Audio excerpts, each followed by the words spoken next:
अस्सलाम वालेकुम फ्रेंड्स, आप देख रहे हैं अलमक्का टेक एंड बिजनेस हब। तो दोस्तों, इससे पहले कि हम क्रिप्टो मार्केट और बीटीसी की ताज़ा तरीन सूरत हाल आपके साथ शेयर करें, क्योंकि यहाँ पर बीटीसी कहीं पर भी सपोर्ट बना नहीं पा रहा और अगर यही सूरत हाल रही तो इसकी फंडामेंटल सपोर्ट जो है वो यहाँ पर ख़तरे में पड़ सकती है। उससे पहले दोस्तों, यहाँ पर तरह तरह के तजिए आना शुरू हो गए हैं और एक बहुत ही अहम रिपोर्ट, यानी कि क्या पाउल यहाँ पर रेट कट करेंगे, होल्ड करेंगे या इंक्रीज करेंगे, इसलिए इनकी बातें यहाँ पर तेज़ी इख्तियार कर रही हैं कि हमने बड़े बड़े कंट्रीज़ के बड़े बड़े बैंक के डिसीजन यहाँ पर देख लिए हैं, जिसका तजिया मैं आगे चल कर के आपके साथ शेयर करूँगा। इवन के पाकिस्तान में भी जो कल रेट इंक्रीज हुआ उसका क्या रद्द-ए-अमल होगा वो भी मैं आपके साथ शेयर करूँगा। आफ्टर दैट हम कोमोडिटीज़, क्रिप्टो और ऑयल मार्केट का भी यहाँ पर तजिया ऐड करने वाले हैं। तो दोस्तों, ऐसे में आपने क्या करना है, वीडियो को करना है लाइक, चैनल को करना है सब्सक्राइब। अगर आप चाहते हैं कि आने वाले दिनों में आपसे हमारी किसी भी एक अहम वीडियो का नोटिफिकेशन मिस ना हो तो बेल आइकन के बटन के साथ साथ ऑल के बटन को भी क्लिक कर दीजिएगा। तो दोस्तों, पहला सवाल तो ये है कि सारे तरफ आपको आजकल हवा चलती हुई दिखाई दे रही है, रेट कट नहीं होंगे, इंक्रीज होंगे या होल्ड होंगे। तो इसका पहला इंपैक्ट कल जब आया दोस्तों, तो वो मैं आपको यहाँ पे बताना चाहूँगा कि यूरोपियन जो सेंट्रल बैंक हैं उन्होंने रेट कट नहीं किया, होल्ड कर लिया। यानी कि 48 मुल्कों का एक जो मुश्तरका यूरोपियन यूनियन है उन्होंने ये बात कही। ये एक रिपोर्ट आई मार्केट में। उसके बाद दोस्तों हमने एक रिपोर्ट देखी ईसीबी की, यानी कि ईसीबी के बाद बैंक ऑफ इंग्लैंड की, बैंक ऑफ जापान की, सारों ने रेट जो थे इंक्रीज करने की बजाय या डिक्रीज करने की बजाय होल्ड कर दिए हैं। होल्ड करने की वजह यह है कि अभी भी निगोशिएट की बातें हो रही हैं, हुर्मुज़ को लेकर ओपन करने की बातें हो रही है, जिसका तजिया मैं आगे वो भी शेयर करने वाला हूं। ठीक है, तो दोस्तों, 3 बड़े ऐसे कंट्रीज और ऐसी टेरिटरीज जिन्होंने रेट कट को फिलहाल डिनाई करके और रेट को होल्ड करने का फैसला कर लिया है। ठीक है जी। अब पीछे बात आती है एशियन कंट्रीज़ की। उसमें पाकिस्तान ने कल जो है 100 बीपीएस जो पॉइंट्स थे वो बढ़ाए, जिससे आज पाकिस्तान की इंडस्ट्री ने जो कि है काफ़ी एहतजाज की शक्ल में लिया। उनका क्या कहना था वो भी मैं आके शेयर कर लूँगा, लेकिन पहले आपको बता दूं कि यहाँ पे एफओएमसी को लेकर सबकी आंखें कहाँ पे हैं। एक तो ये बात हो रही है कि ये जेरोम पॉल की लास्ट स्पीच होगी, इसके बाद शायद अगले महीने की जो स्पीच होगी वो यहाँ पे केविन वॉश करने वाले हैं। तो दोस्तों, आपकी इस पे क्या राय है, आपको क्या लगता है कि क्या ऐसा ही होगा या नहीं होगा, कमेंट सेक्शन में ज़रूर लिखिएगा। और इसके साथ जो इस वक्त ओड्स मार्केट में आ रही हैं दोस्तों, वो इक्वल हैं। ऐसा काफ़ी अरसे के बाद हुआ है, बल्कि एक लंबे अरसे के बाद, कि ऐसा पहले होता नहीं था। ऑड्स लाजम मार्केट में थोड़े बहुत कम या ज़्यादा देखने को मिलते थे, लेकिन यहाँ पर ज़्यादातर बहस हो रही है रेट कट की या यहाँ पर होल्ड की। तो तमाम आंखें दोस्तों इस प्रेस कॉन्फ्रेंस की तरफ हैं। बहुत से व्यूअर को यहाँ पर गलतफहमी है कि इसका रिजल्ट आज आने वाला है। दोस्तों, बिल्कुल नहीं, इसका रिजल्ट कल आएगा, लेकिन आज उसकी स्पीच के कुछ ऐसे मिनट्स आएंगे जो अहम मॉनेटरिंग पॉलिसी के जो नुकात हैं उनको हाईलाइट कर देंगे। ठीक है जी। The US Federal Reserve is likely to leave its benchmark interest rate unchanged at the FOMC meeting on April 28 to 29 on Wednesday. The Fed chair will announce the monetary policy decision followed by a press conference. तो दोस्तों, ये press conference बड़ी ही अहम होने वाली है। According to the CME Group Fed Watch, the US Fed is likely to keep rates unchanged 3.50 to 3.75. तो दोस्तों, यहाँ पर ये कह देना कि ये चेंज होगा या अनचेंज होगा और इसका क्या इम्पैक्ट रहेगा अब बड़ा ही मुश्किल हो गया है, क्योंकि दरमियान में जो जियोपॉलिटिक्स की टेंशन घुस गई है, इसे दरमियान में रखते हुए अब कुछ भी कहना बेवकूफ़ी। आपको याद होगा, बिल्कुल याद होना भी चाहिए कि 1.5 साल तक अल्हम्दुलिल्लाह हम आपको ये बता दिया करते होते थे कि ऑड्स क्या हैं। 70 80% तक आपको जो ऑड्स बताए, अल्हम्दुलिल्लाह माजी में वो हमेशा कामयाब रहे। लेकिन आज ये बात कहना बड़ा ही मुश्किल हो गया है कि अगर मार्केट रेट कट करे ना करे या स्मूथ रखे तो इम्पैक्ट क्या होगा। इम्पैक्ट के लिए यहाँ पर एफओएमसी की जो मीटिंग है वो ट्रबल क्रिएट करने में कामयाब हो गई है। तो दोस्तों, फिलहाल आपकी क्या राय है ये भी बताइएगा लाजम कमेंट सेक्शन में कि क्या रेट कट होगा या नहीं होगा, या फिर दोस्तों इसे स्मूथ रखा जाएगा। बल्कि इसका पोल आज व्हाट्सएप चैनल पे भी लगाया जाएगा, आपने भी उसमें शमूलियत करनी है। अगर अभी तक आपने हमारा व्हाट्सएप चैनल ज्वाइन नहीं किया तो लिंक वीडियो की डिस्क्रिप्शन में मिल जाएगा। तो दोस्तों, इस वक्त एक और बड़ी खबर चल रही है मार्केट के अंदर, जिसे समझना बड़ा ज़रूरी हो चुका है, और वो खबर ये है कि क्या यहाँ पर जो इस वक्त ईरान ने जो प्रपोजल दिया है उसके ऊपर निगोशिएट होने के चांसेस हैं। दोस्तों मुझे ऐसे लगता है कि हैं, इसलिए कि मैंने कल भी आपसे कहा था कि अभी फुटबॉल वर्ल्ड कप भी है, दरमियान में हज भी है, तो लिहाजा ये होने के चांसेस बिल्कुल हैं। तो ये ज़रूरी रहेगा। दोस्तों अब इस वक्त मैं आपको एक लेसन देने लगा हूँ, बड़ा ही अहम है, बड़ा ही शॉर्ट होगा। व्यूवर का पूछना था कि इंडस्ट्री को यहाँ पर क्या ऐसी प्रॉब्लम पहुंचती है जब रेट इंटरेस्ट जो होते हैं वो बढ़ जाते हैं। देखिए दोस्तों मैं आपको एक सिंपल वर्ड में बताऊंगा, इंतहाई आसान उर्दू में। इंडस्ट्रियों को इसलिए तकलीफ होती है कि जब इंटरेस्ट रेट बढ़ जाते हैं कि उन्होंने बैंकों से लिया होता है, यानी कि कर्जा। ठीक है जी, हर मुल्क में कर्जे कंपनीज जो होती हैं वो कर्जे लेती हैं। मैं सिंपल वर्ड में आपको बता देता हूँ, जो आप सेविंग वगैरह करते हैं बैंकों के अंदर, उसकी अदायगियां दोस्तों ज़्यादातर इंडस्ट्रियां ही तो करती हैं। अब आप सोचेंगे इंडस्ट्रियां क्यों करेंगी, क्योंकि इंडस्ट्रियां बराह रास्त बैंकों से ही ज़्यादातर कर्जे लेती हैं, अपनी इंडस्ट्री चलाती हैं, अपने नुकसानात या अपने कारोबार को बढ़ाती भी हैं। अच्छा, अब यहाँ पर अगला सवाल पैदा होगा कि इंडस्ट्रियों को इस बात का क्या फ़ायदा होता है। दोस्तों उन्हीं को तो फ़ायदा होता है, उन्हीं को इसलिए फ़ायदा होता है कि उन्होंने वही कर्जा जात ले करके अपने कारोबार को इंक्रीज़ करना होता है और वो डेवलपमेंट की तरफ जाते हैं। और अगर आज कोई भी फैक्ट्री समझ लें कि अगर 2 एकड़ पे है और कल अगर 5 कनाल पे थी, तो वो भी सारा कुछ इन्हीं चीज़ों का दिया हुआ है कि इन्हीं चीज़ों से वो अर्न करके अपने जो ज़राए हैं उनको बढ़ाते हैं। ठीक है, अपने जो टोटल यहाँ पे पॉलिसीज़ हैं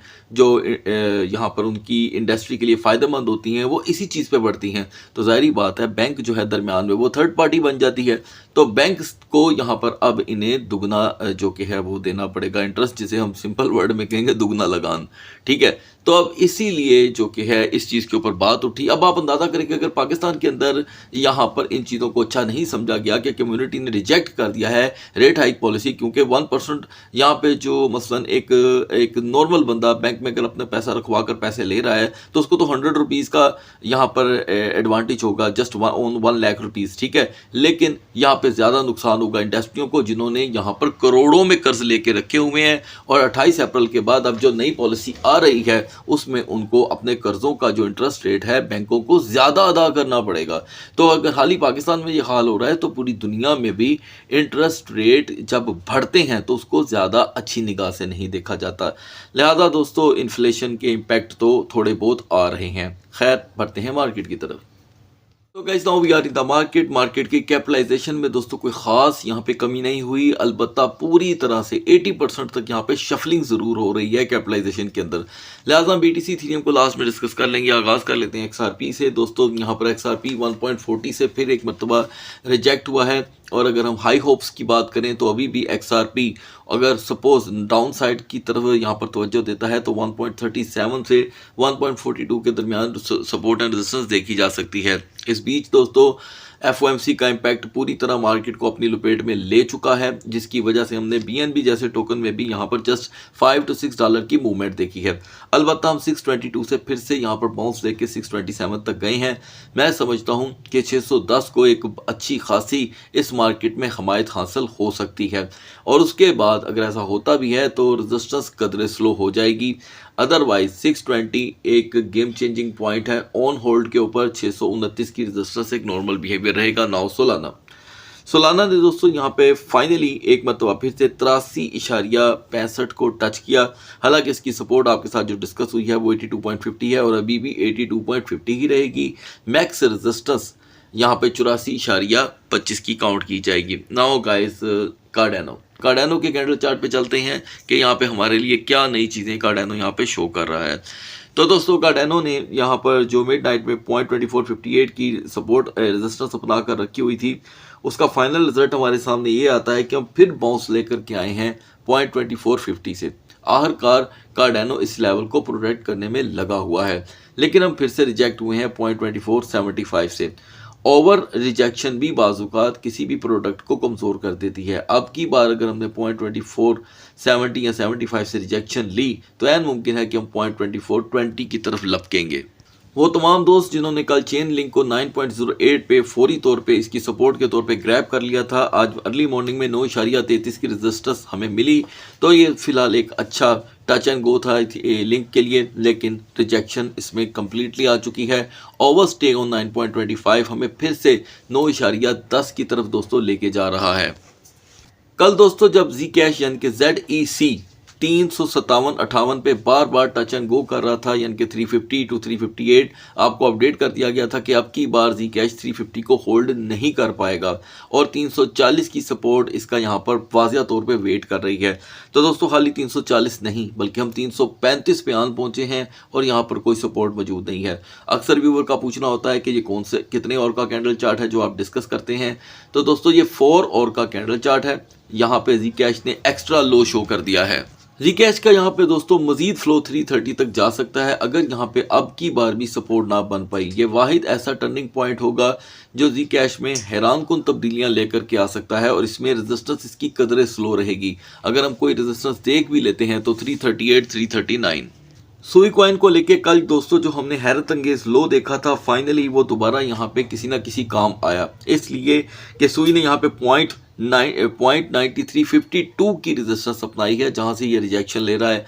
अब इसका ये जो वक्ती चार्म था मुझे ऐसे लगता है दोस्तों वो कमज़ोर पड़ रहा है।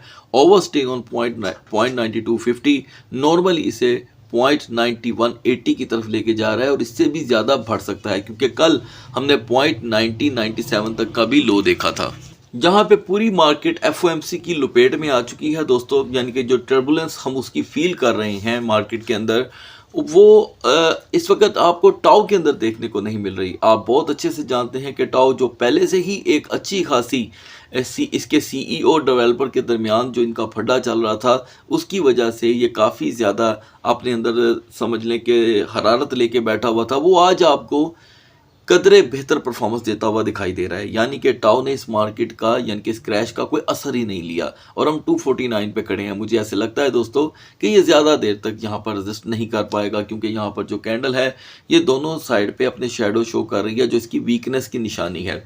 फिर भी अनएक्सपेक्टेड हाई हम 255 से ज़्यादा इसमें देख नहीं रहे और रिवर्सल पोजीशन स्टिल 242 243 की यहाँ पे रहेगी। दूसरी तरफ दोस्तों XAUT जो यहाँ पे FOMC का सबसे ज़्यादा असर ले रहा है। आप देखें कि कल जो मिडनाइट में हमने इसका तजिया किया ये 4692 पे फिर से आन पहुंचा था। यानी कि अपने आप को इसने जितनी भी कल के दिन मार्केट में उधर पुधर हुई इसने अपने आप को रिकवर रखा और रिकवर कर लिया। लेकिन अर्ली मॉर्निंग में हमने इसमें जो लो देखा वो 4612 का था, लगभग $80 की कमी। और ये सारे का सारा किया धरा दोस्तों किस चीज़ का है, एक जियोपॉलिटिक्स का, ठीक है जी, जहाँ पे उनकी कश्ती किसी किनारे पे नहीं लग रही और दूसरी यहाँ पे ऑयल प्राइसेस में फिर से $2 का इजाफा हुआ है यानी कि फ़ी बैरल के ऊपर, जिसे पढ़ते हुए खैर मुझे हंसी ही आती है। और उसके साथ मैं लास्ट में आपके साथ यहाँ पे शेयर कर रहा हूँ कि अब जो कल रात की सिचुएशन थी पहले वो डिस्कस कर लेते हैं। आपको अपडेट किया गया था कि ये अब यहाँ से फिर अगर रिजेक्शन लेता है तो पूरे चांसेस इसके बन रहे हैं कि ऐसा भी हो सकता है कि हम 4650 पे जाके गिरें। तो आपने फिलहाल 46112 तक 12 का लो देख लिया है, अभी भी यहाँ पर कोई सपोर्ट बन नहीं पा रही। अच्छा तो ये है दोस्तों कि यहाँ पर सपोर्ट बन जाए और आज के दिन जो सेकंड ट्रेडिंग सेशन स्टार्ट होगा उसमें FOMC का किसी हद तक जो इन्फ्लुएंस है वो आ जाएगा, ठीक है। और XAUT यहाँ पर दोस्तों अपनी पॉजिटिव जोन को तब दावत देगा जब ये दोबारा से 4655 से लेके 4675 तक अपनी रेजिस्टेंस अपना लेता है। देन अदरवाइज अगर यही सूरत हाल रही और ये कैंडल वीक होती गई तो हम 4605 का भी लो यहाँ पर देख सकते हैं। बढ़ते हैं BTC और इथेरियम के कैंडल चार्ट की तरफ। तो guys now we are on the chart of BTC और कल से लेके अब तक BTC के जो रियल टाइम प्राइस हैं दोस्तों उसमें 1000 तक की रोटेशन देखी और साथ साथ रिकवरी भी। हम अभी भी कोई इतना ज़्यादा डाउनफॉल का शिकार नहीं है क्योंकि यहाँ पर तमाम जो विक्स हैं उन्होंने डाउन शेडो देने के बाद अपने आप को रिकवर भी किया है। तो 77,500 से लेके 78,500 अभी भी BTC को बहुत ही नियरली दोबारा पॉजिटिव साइड पर लेकर के आ सकते हैं, ठीक है। मैं यहाँ पर हमें कुछ चीज़ें समझने की ज़रूरत है। आज शाम दोस्तों एक आधा सेशन जो रिलीज़ होगा FOMC का उससे बहुत सी चीज़ें क्लियर होने वाली हैं और यहाँ पर जो रिवर्सल पोजीशन है वो भी यहाँ पर उसी के ऊपर डिपेंड करती है। अदरवाइज ओवरस्टे ऑन 76,500 ये नॉर्मली अब मार्केट को जो कि है दोस्तों 75,000 पे लेकर के जाने की सलाहियत पालेगी क्योंकि ये देखें हमारे पास यहाँ से गिरने वाली कोई भी कैंडल हिस्ट्री के साथ अगर हम मिलाएं तो वो 75,000 तक उसके असबाब बना सकती है, लेकिन चांस बाउंस बैक के भी यहाँ पर रहेंगे। पढ़ते हैं इथेरियम के कैंडल चार्ट की तरफ। इथीरियम में हमें कदरे बेहतर सपोर्ट बनती हुई दिखाई दी, जो बीटीसी के कंपैरेटिवली बेहतर है और बहुत ही बेहतर है, जिसके नतीजे में इथीरियम ने पहले तो 2311 का हाई दिया और फिर से दोस्तों वो सपोर्ट हमें दिखा दी, जिसका मैं आपके साथ बार बार जिक्र कर रहा था। 2250 से लेके 2270 यानी कि 2268 तो हमने देख लिया और फिर से मार्केट 2290 पे आन पहुंची है।